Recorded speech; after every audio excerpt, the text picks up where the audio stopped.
Yep. Ready?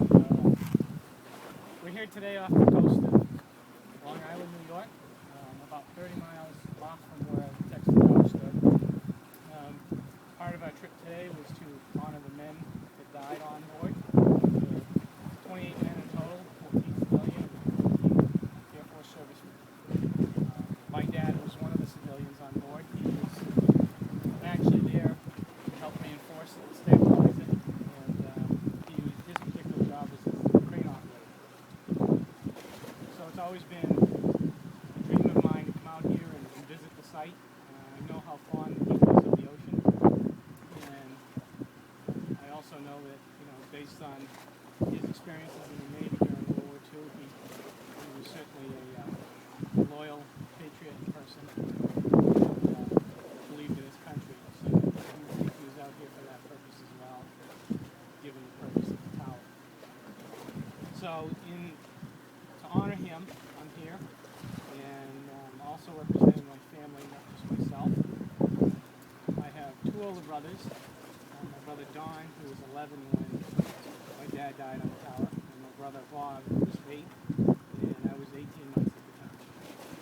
So my brother Don, being the eldest son, actually drafted up a little something to share, and I'll read it. It says, "Dear Dad, this letter is to forever remember the ultimate sacrifice you made for us and your family. It was a tragedy that we, your sons, Donald, Bob, and David, will never forget.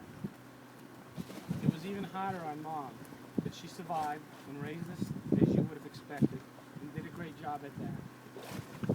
I was a fortunate one to have experienced your fatherly love longer since I was 11 when you left us.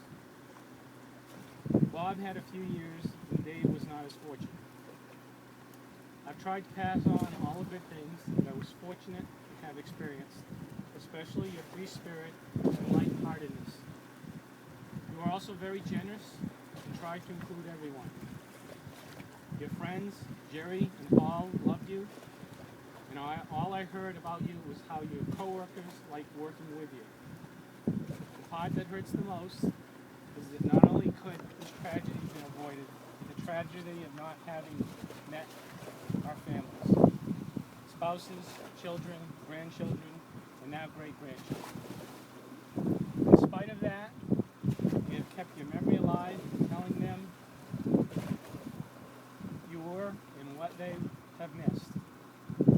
Thanks for all you did for us in the short time you were here. God bless you, and I hope to see you again someday. Love you, Dad.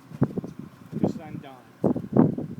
I think Don did a great job representing the feelings of all of us in the family, and I'm very proud of my dad. I wish he were here. I wish I had gotten to experience things, but just knowing the person that he was, and I'm grateful for him.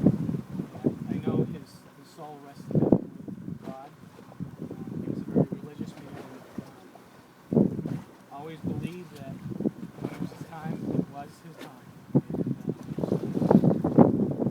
And scared about going out on the tower. He did it well. So this photo here is my dad on the tower, leaning against one of the boats that was utilized. That's a photo that I've always had in my household and cherished, not just myself, but all of my family.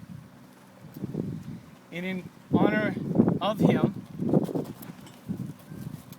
we have had this cross made, and the flowers on here represent the lineage that he's left behind.